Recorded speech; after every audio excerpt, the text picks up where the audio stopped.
Benjamin Disraeli said that power has but one duty: to secure the social welfare of the people. And so it follows that any society in which the poorest of the sick and feeble are allowed to die because of unequal access to health care is inferior. And I'm leery of any democracy in which the Congress is so dishonest as to promise whatever it takes to get elected, but then become rapidly disconnected with the things that keep their voters alive.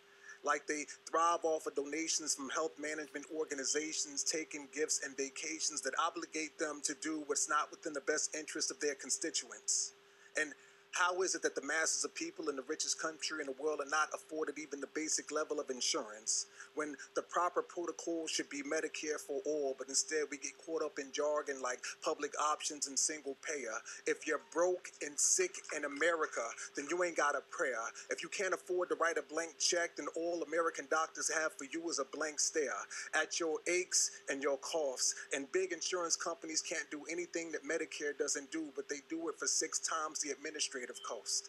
Even though Congress forces Medicare to purchase prescriptions at a loss. And nobody's surprised that healthcare reform has transformed into a bill that says publicly traded insurance companies get to be taxpayer subsidized and still allowed to raise their premiums sky high, which is corporate socialism.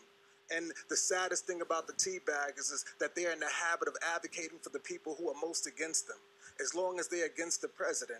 Like, his election was the denial of their suffrage, and they're standing behind Glenn Beck, Sarah Palin, and Rush Limbaugh, and a bunch of other rich people who could care less about the lack of working-class Medicare coverage. Even if it's against their own family, as long as it's anti-Obama, then it's pro-something they could live with. And the only reason we don't have Medicare for the millions is there are too many powerful people in this country earning billions off of exacerbating American sickness.